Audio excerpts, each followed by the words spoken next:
Good evening and welcome to a new edition of To The Point. This evening with us is a distinguished gentleman. We'll be discussing Egyptian-American relations. This gentleman spent a good chunk of his life, or a good portion of his life, in the United States. He is Dr. Shukri Behgت Ramadan, columnist in a leading newspaper there. A pleasure to have you with us. Pleasure to meet you. Maybe I will start off with, we were just chatting before we started on air, and one thing that I thought maybe we should start off with is, you said you haven't been to Egypt in 4 years. Yes. And That's you true. said that you noticed that there is a difference. And sometimes when you see things every day, you don't see them as someone, you're the fresh eye, so to speak. And maybe this thing, as the show started, your words were really ringing at the back of my head. I wanted to get your impression for someone that has been out of the country for a long time. What is the impression that you got when you came to Egypt after 4 years? First thing, I used to go to my village, from Cairo to my village, in about 2 hours or 3 hours, sometimes. Depends on the traffic. Can I ask which part of... It's in المنوفية. Okay. سوق الضحاك, الباجور, مركز الباجور. So I noticed that it was very easy. We took the road from Nasr City to the main, like a freeway, and then it took us half an hour. Everything went very smoothly, and I noticed a big change. It's not as complicated as it used to be, and then a totally different road, completely different from the Alexandria, Egypt, Alexandria, Cairo road, the old one. So I was impressed with the traffic. That there's no traffic. There was very well. So you noticed an infrastructure in terms of roads, that things were different. That's true. What else did you notice? How long have you been in Egypt this time? Only 15 days. Okay. And due to Corona, I didn't go to many places, to tell you the truth. But the places that I went to, I was impressed. This show this evening is about Egyptian-American relations. Whenever a new president hits the White House, lots of people start to wonder, well, the new president, the new administration, how will it be different in its policies vis-a-vis the previous one? Worth noting, Biden is not new to the White House because he served in Obama's administration. Yeah. And maybe the question is Biden going to be different from Trump? And more importantly, is Biden going to be different from Obama? Because this is the last administration he really worked directly with. Well,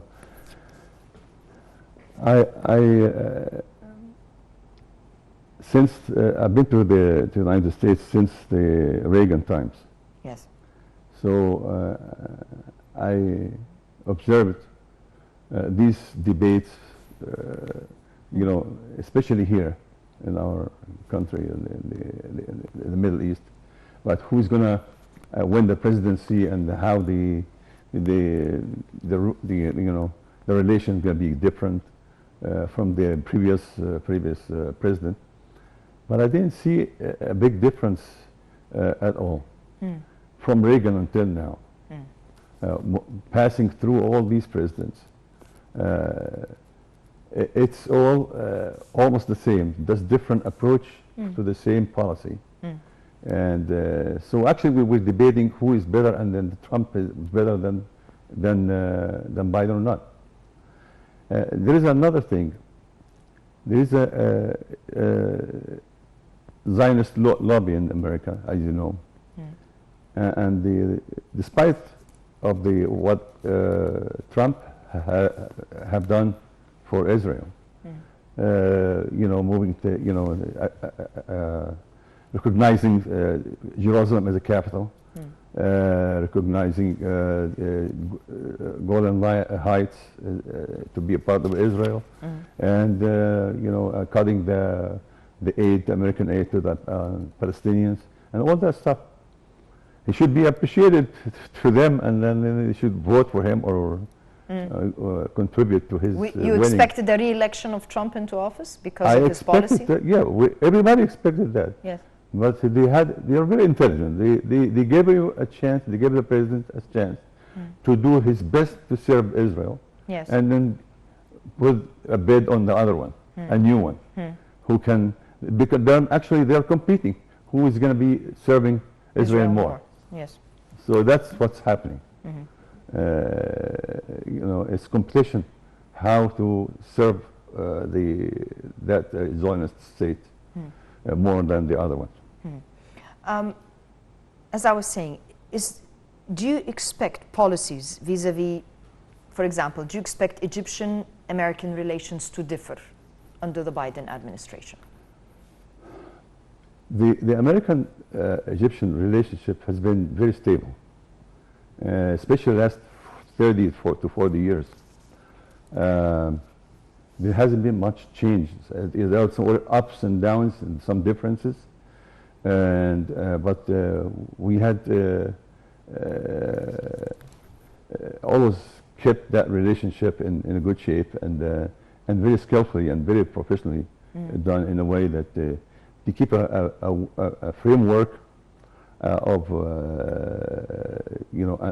understanding between the two countries to serve the interests, even to work within these differences. Yes.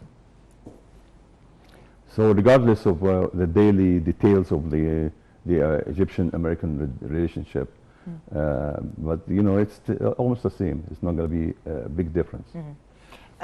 Do you think that there are certain files in our relationship that we should be concentrating on? I mean, now the world is really suffering economically due to the pandemic.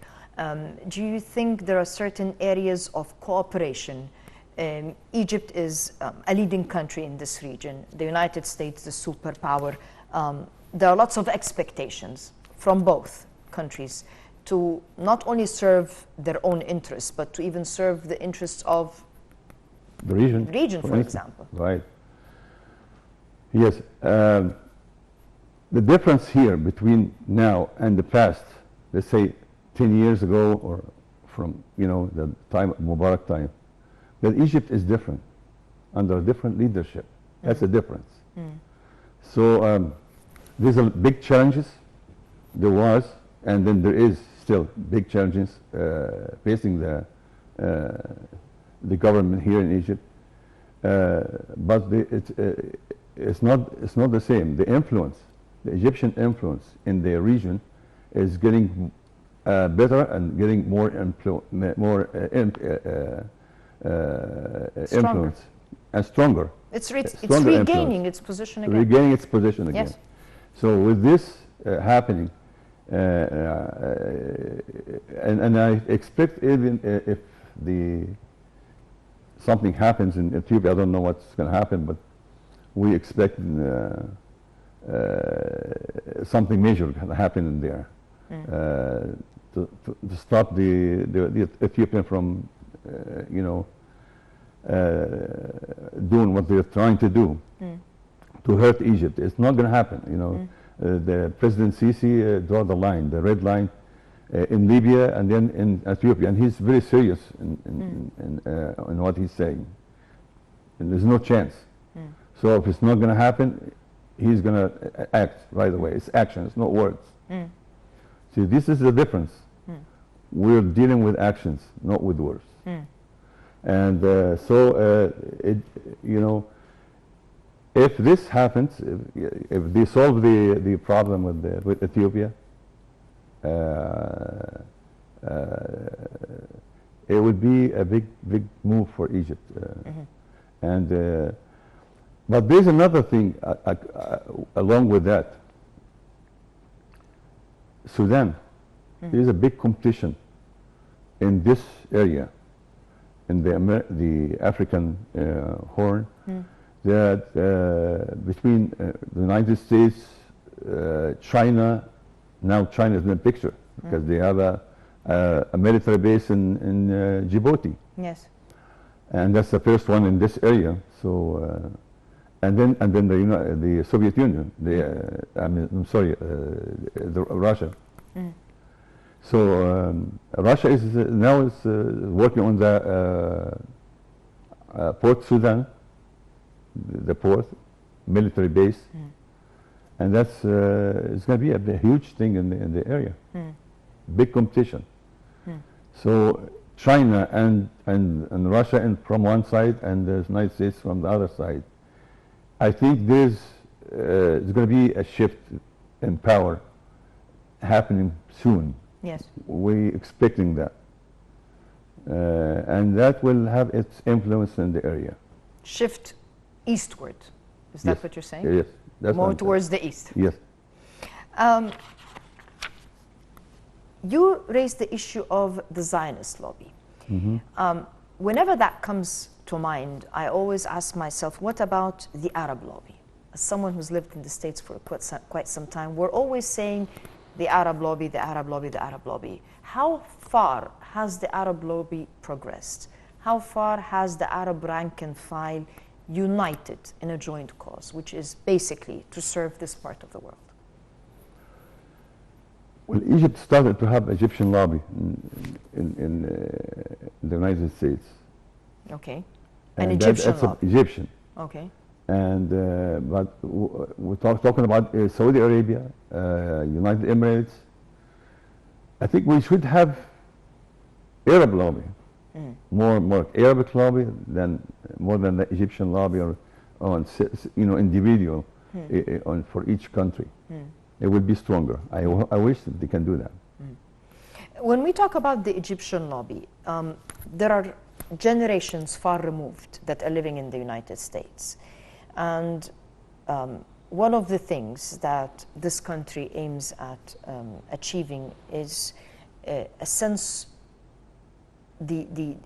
enriching the sense of belonging of the generations, the new generations especially, that have been uprooted by their families and live abroad, that they have to feel a sense of belonging, that you might be carrying an American passport, for example, but you still have Egyptian roots. Right. The sense of belonging, the sense of patriotism towards their roots. How is that happening? How are we progressing on that, in your opinion? How do you see the young generation's sense of belonging to Egypt? I would say it depends on the family, how they raise their children. I raised my children in a way that is, I kept that tie between them and Egypt. They come here almost every year, every other year. They visit and they stay, and then we all talk about Egypt over there. They are very proud of what's happening right now, the progress that's happening, the development that's happening in Egypt, the new cities, the new factories, the new development in Egypt. So they are very happy. They're very proud being Egyptian Americans, and they're tied with the country. But I think we Egyptians have that strong tie with Egypt more than other. I don't know about the others, but this one thing. So it depends on the family how you raise your children. When they take positions in the country, they work as American and everything, and they are very sincere. But they still they are tied to Egypt very much. But generally speaking, since 2013, for example, or 2011, yes. Do you see the sense of knowledge about Egypt for the generations that are uprooted? Yeah. Is there more awareness, more involvement than before? The accomplishments of the Egyptian government during the past 7 years, it has been tremendous, and it influenced these young, teenagers and young generations. You were hearing different stories from the other, Arabs in the Arab community about Egypt, about the government, but they have seen that. They have seen the last thing, the movement of moving the mummies the parade. It made them very, very proud of Egypt, and all the Arabs, by the way, in the United States, they were very impressed with that, even though they had different opinion from the President Sisi, you know, but they were like, you know, very impressed with that. He said, you know, it's a big honor, you know, to any Arab that to have, you know, to see that what's happening, see how Egypt is progressing and how you know, it has been developed. It's very, very amazing. How, in your opinion, as someone living abroad, what does Egypt need to do more to engage further the coming generation? Unfortunately, in the United States, the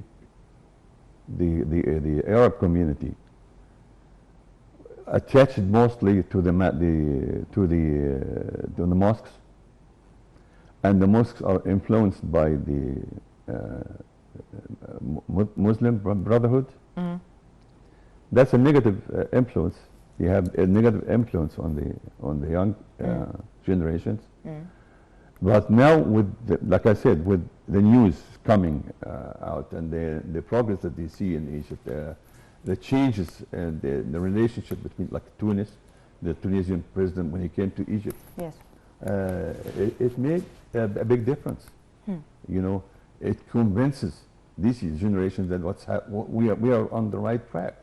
We're on the right track. The other were wrong. You're a columnist in the Arab World News. Yes. What kind of, do you write things to make Americans aware of what's going on in this part of the world? No, I'm talking to the Arab community. To the Arab community. About what's happening in our area, in the Middle East. What's the feedback that you get? I mean, in other words, especially the young people, they have the social media, they have your column, for example, or your paper, and they have the local networks. And how do you shift the attention? And I'll hold you here. I'll hold that question for a minute. First, we're going to go to a phone intervention with us. On the line is His Excellency Ambassador Hussein Haridi, former Assistant Foreign Minister. Your Excellency, can you hear us? Yes, madam. Sir, Egyptian-American relations, how do you see them progressing right now? We have a new government in office. We have lots of economic and political happenings, to put it diplomatically. How do you see us moving forward? Well, I guess the Egyptian-American relations for the past 4 decades have been on the right path forward. Of course, there have been ups and downs in these relations, but this is only normal. And of course, when we talk about Egyptian-American relations, of course, we have to distinguish between two things. The first is the common strategic interests between the two countries since we signed the peace, ever since we have signed the peace treaty with Israel back in 1979. And then the ups and downs of these relations with various and successive American administrations, either Democrats or Republicans. On the other hand, when we speak about the bilateral relations between Cairo and Washington, we have to take into account also the role that the American Congress plays to a certain extent in shaping and impacting these relations. Add to that, the leading American media, particularly the New York Times, the Washington Post, the Christian Science Monitor, the Wall Street Journal, of course, they have their impact on the impressions that the American decision makers have of Egyptian policies from time to time. So I believe, but to sum it, I guess the relations are stable, are improving, if I may use this word, and we shouldn't be shy from talking with our American friends or American partners about our concerns vis-a-vis certain policies, particularly when we deal with the issue and the question of human rights and public liberties. So we shouldn't be sensitive. We should not feel sensitive discussing these things with the American administration or with the American media. We are open, we are transparent, and we have nothing to hide or to fear, for that matter. Once President Biden came to office, two questions raised themselves. Is he going to be following the agenda that was set with the Obama administration, or is he continuing the Trump administration's agenda? In your opinion, where does he fall? Well, in this, the United States of America has a global strategy. And whether we speak about former President Obama or former President Trump or President Biden, these administrations or future administrations would stick to this global strategy. The differences between one administration and another may fall in the in tactics, in approach, in the language they use in analyzing or in approaching events and developments in the Middle East in general and in Egypt in particular. Having said that, I guess, as I said earlier, the United States and Egypt have had common strategic interests from 1979 onwards, and my personal belief is that nothing changed, and we have to operate and we have to manage our parts in these bilateral relations in a very cool manner, in a very studied manner, without being oversensitive of any, between commas, criticism that may come from Washington vis-a-vis the human rights records. So I guess I'm always optimistic about Egyptian-American relations, regardless of who is the president and whether this is a Republican or a Democrat administration. Sir, another issue that raises itself, which is we have a lot of boiling points in our backyard here in this part of the world. Will we see eye to eye on certain strategic decisions that need to be taken vis-a-vis a lot of issues here? Yeah, definitely. First of all, the Middle East piece, of course, we see eye to eye.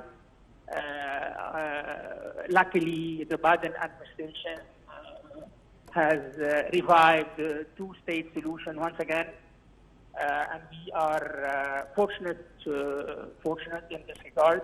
And then you have, of course, the Iranian file, particularly Iran acquiring a nuclear device or a nuclear weapon. We see eye to eye on this issue. Fighting terrorism also, this is a third topic of mutual concern and mutual interest. And I guess there is agreement between the two countries on fighting terrorism. And of course, the security of the Gulf region and the Red Sea and the Mediterranean. These are strategic issues, strategic topics, where Washington and Cairo see eye to eye. Your Excellency, Ambassador Hussein Ridi, thank you very much for joining us on To The Point, and wish you a very pleasant evening. Dr. Shukri, we were saying what you're writing versus what the social media is writing. versus what the messages in the local media. How does the receptor, especially the young people, how can we influence them? How can we make sure that they have the correct information, especially since you're saying you're writing in Arabic and most of them really are not even familiar with the language? That's the thing. Who reads for me the older generations. Not many young people read from me. However, I have followers on the Facebook and some social, Twitter, and we discuss over the social media also the situations in the Middle East. And we, the good thing is, what we're talking about. There's a lot of stereotypes and a lot of misinformation happening, and we try to correct that. And the good thing, like I said, the events comes and proves that we were right, and prove to these young generations to give them the good feedback that the correct information and they get the right knowledge. How can we create a stronger lobby of young Arabs abroad? And I'm not talking just in the United States. I'm talking young people that have been uprooted worldwide, that feel a sense of belonging to this part of the world, feel that one day they want to come and work here. One day they want to, they're well educated, for example, they know how, they want to come and apply. In other words, we've had scientists like Dr. Farouk El-Bez, for example, like Dr. Magdi Yaoub and Dr. Zuhail. I mean, so many different people in various fields, and they never forgot their roots. They came back. And they wanted to contribute to the development. I'm talking about the young generation that maybe have a disadvantage over the people I mentioned, is that they were probably born abroad. They've lived all their life abroad. But one day, we want them to feel that a part of you is here. You should come and contribute here. You should act as a lobbying tool for this part of the world. The development that's happening in Egypt right now attracts many people for investors to come to Egypt from all over the world,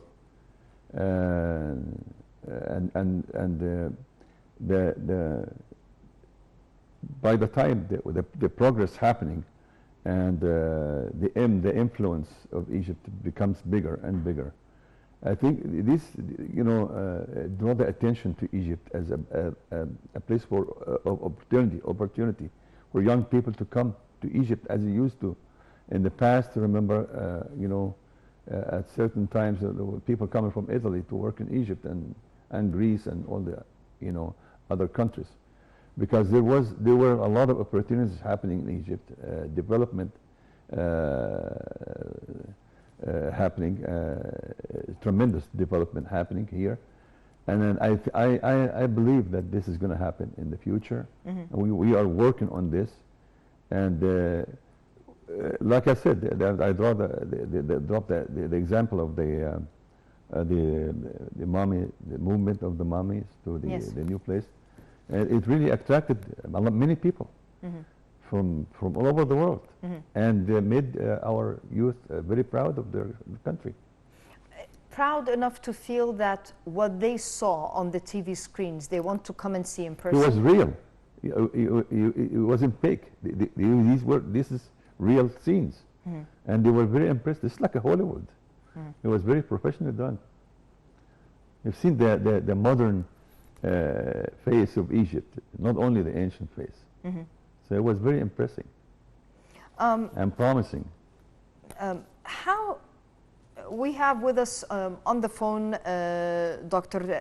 Tamer Abdelmani Amradi, head of the economics department at Ain Shams University. Dr. Tamer, can you hear us? Yes, I hear you well. Yes. So we're talking about the coming phase in Egyptian-American relations from an economic perspective. How do you see us fostering further economic cooperation in the future? There are always opportunities for cooperation, especially with the changing environment in Egypt, the rapid investment in infrastructure, our new cities. There are areas to cooperate in particularly energy sector, in the digital economy part, and of course always in industry and other services. There has never been a better timing to be attracting investment with such rapid transformation. So I think there are great deals of opportunities that can be heavily relied on for the next phase of cooperation. What sectors do you think we can cooperate in the coming future? Well, definitely always want to concentrate on areas that are the most basic trends in industry in this coming phase. Areas of communications and making of mobile phones, processors, and other things in which countries like the United States rely heavily on manufacturing in China. We can have a share of that in Egypt with the changing environment that's going on. There is also a great deal of technology needed in the area of digital economy and digital services and the digital transformation carried out in Egypt. There is always, of course, a much needed help and technology in the health sector. And cooperation with the United States in the health sector have been going on for years, but not with the aspiration that probably the Egyptian health sector is looking for. It has been transforming, improving, and it requires a whole lot of more capital and more expertise to modernize. Those are all viable opportunities that can be explored. Can the economic portfolio push forth certain political cooperation in the future, in your opinion? Yes, of course. You know, the history of U.S.-Egypt economic cooperation is rather old now, since the early 1970s. Usually, this is the time in which countries cooperate. This is the global economy that we live in. Egypt and the United States are both members, of course, of the World Trade Organization. And there has been talks many years ago about Egyptian and American free trade agreement of sort. And history teaches us that this is very possible. Countries like Mexico have established a very successful free trade agreement with the United States. And there are always pros and cons in such an agreement, but there are always, usually the pros are way more than the cons, and developing nations end up being the biggest winners out of such cooperation. I guess that the next phase in the U.S.-Egyptian relation have a whole lot of opportunity in the coming years. Dr. Tamer Radi, thank you very much for your fruitful input.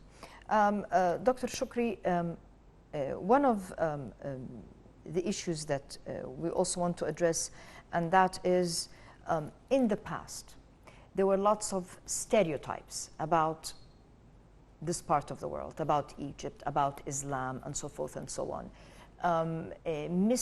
Misinformed public opinion overseas about the real essence of our religion, our countries, our culture. Do you see this being countered? Do you see we're doing enough to change this? Is there enough tools abroad even, such as your paper, for example, to start to change this, to counter the stereotypes, to put proper images in place, especially in the minds of the future generations?